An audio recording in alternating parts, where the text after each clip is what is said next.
মানে বিজেপি দলৰ যিবিলাক নিষ্ঠাবান কৰ্মী সেই সকলো নিষ্ঠাবান কৰ্মী আৰু নেতাবিলাকে এফালৰ পৰা বিজেপি দল ত্যাগ কৰিব খুজিছে। মোটামুটি বিজেপি দল এতিয়া খালী হৈ যাব।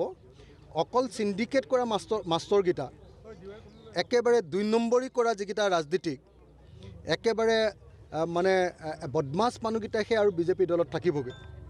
বাকী বিজেপি দলটো মোটামুটি খালী হৈ যাব।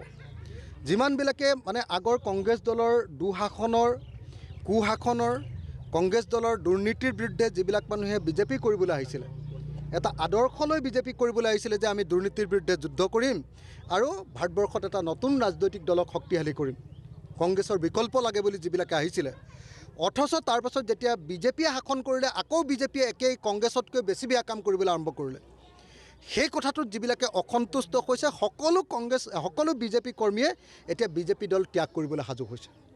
তাৰ ভিতৰত আপোনালোকে সকলোৱে জানে যে শিৱসাগৰ জিলাখনৰ বিজেপি দলৰ আটাইতকৈ প্ৰমিনেণ্ট যিজন leader doctor Bhaben Mohan, doctor Bhaben মোহনে ইতিমধ্যে পদত্যাগ কৰিছে আৰু ৰাইজৰ দলত তেখেতে যোগদান কৰিবৰ কাৰণে আশা প্ৰকাশ কৰিছে, ইচ্ছা প্ৰকাশ কৰিছে। মই ভৱেন মোহন ডাঙৰীয়াক আমাৰ ৰাইজৰ দললৈ আদৰণি জনাইছোঁ। আনহাতে শদিয়া জিলাৰ বৰ্তমানৰ সভাপতি, প্ৰাক্তন সভাপতি আৰু মানে এতিয়া প্ৰাক্তন হ'ল, বৰ্তমানৰ সভাপতি আছিলে বিজেপি দলৰ বা শদিয়া জিলাৰ সভাপতি আৰু ধেমাজি জিলাৰ প্ৰভাৰী বিজেপি দলৰ যুধিষ্ঠিৰ গগৈ ডাঙৰীয়াই ইতিমধ্যে পদত্যাগ কৰিছে আৰু তেখেতে আমাক সাক্ষাৎ কৰি ইতিমধ্যে ৰাইজৰ দলত যোগদান কৰিবৰ কাৰণে সিদ্ধান্ত ঘোষণা কৰিছে। ডক্টৰ ভৱেন মোহন ডাঙৰীয়া, যুধিষ্ঠিৰ গগৈ ডাঙৰীয়াকে ধৰি এটা বিশাল বিজেপি দলৰ এটা বিশাল বাহিনীয়ে কেইদিনমানৰ ভিতৰতে, এই মাহটোৰ ভিতৰতে আমাৰ ৰাইজৰ দলত যোগদান কৰিব। আমিহে সময় দিব পৰা নাই বানপানীত লাগি থকাৰ কাৰণে। যেতিয়াই আমাৰ সময়টো সুযোগটো আহিব সেইদিনাই তেখেতসকলে যোগদান কৰিব। বানপানীটো অকণমান কমি ল'বলৈ দিছোঁ। এই সময়ত বানপানীত আমি বেছিকৈ সময় দিব খুজিছোঁ। গতিকে কেইদিনমানৰ ভিতৰতে বিজেপি দলটো হট বিজেপি কৰ্মীবিলাক নাইকিয়া হৈ যাব। বিজেপি দলটোৰ ভিতৰত অকল ২ নম্বৰী চিণ্ডিকেট ৰাজ কৰা, ২ নম্বৰী দগাবাজ দুৰ্নীতিপৰায়ণ মানুহকেইটাকহে বিজেপি দলত থাকিব।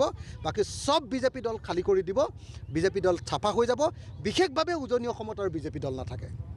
আজি শিৱসাগৰ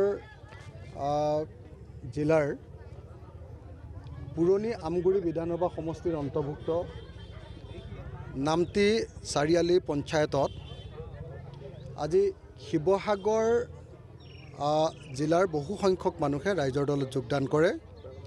বিশেষভাৱে আজি যোগদান কৰে অসম গণ পৰিষদৰ আমগুৰি বিধানসভা সমষ্টিৰ যুৱ পৰিষদৰ সভাপতি জিতুজ্যোতি লাহন, সহকাৰী সাধাৰণ সম্পাদক সীমান্ত গগৈ, সাংগঠনিক সম্পাদক মিনহাজ ইছলাম আৰু অসম জাতীয় পৰিষদৰ পৰা অসম জাতীয় পৰিষদৰ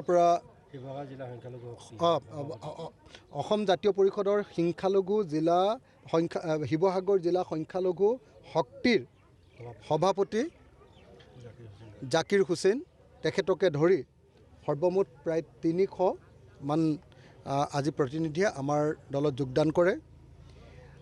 আজিৰ দিনটোৰ পৰা আচলতে যেতিয়া আমগুৰি বিধানসভা সমষ্টিৰ অসম গণ পৰিষদৰ যুৱ যিটো দল, তেওঁলোকৰ জাতীয় যুৱ শক্তি নহয় জানো, অসম যুৱ পৰিষদৰ আমগুৰি বিধানসভা সমষ্টিৰ গোটেই সমিতিখনে প্ৰায় যোগদান কৰিলে। সমিতিখনৰ সভাপতি, সমিতিখনৰ সহকাৰী সম্পাদক, সমিতিখনৰ সাংগঠনিক সম্পাদক আদিকে ধৰি আটাইবিলাক সক্ৰিয় নেতা কৰ্মীয়ে আজি আমাৰ দলত যোগদান কৰিলে। গতিকে মই অসম গণ পৰিষদ দলৰ যিসকল যুৱ কৰ্মীয়ে আজি আমাৰ দলত যোগদান কৰিছে তেখেতসকলক সকলোকে আমাৰ দলৰ তৰফৰ পৰা, ৰাইজৰ দলৰ তৰফৰ পৰা আমি আদৰণি জনাইছোঁ। লগতে অসম জাতীয় পৰিষদৰ শিৱসাগৰ জিলাৰ সংখ্যালঘু কোষৰ সভাপতি, সংখ্যালঘু শক্তি বুলি কয় তেখেতসকলৰ, সংখ্যালঘু শক্তিৰ সভাপতি তেখেতেও আমাৰ দলত যোগদান কৰিছে।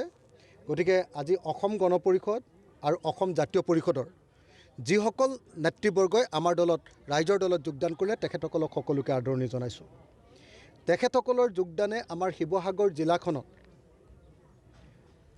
ৰাইজৰ দলৰ শক্তি যথেষ্ট পৰিমাণে বৃদ্ধি কৰিব বুলি আমি বিশ্বাস ৰাখিছোঁ আৰু আশা কৰিছোঁ তেখেতসকলে আন্তৰিকতাৰে সৈতে আমাৰ ৰাইজৰ দলত অংশগ্ৰহণ কৰিব, ৰাইজৰ দলৰ কাম কাজবিলাক কৰিব আৰু ৰাইজৰ দলৰ যি আদৰ্শ অসমৰ এটা আঞ্চলিক শক্তিক শক্তিশালী কৰাৰ ক্ষেত্ৰত তেখেতসকলে আমাৰ ৰাইজৰ দলক আগবঢ়াই লৈ যাব।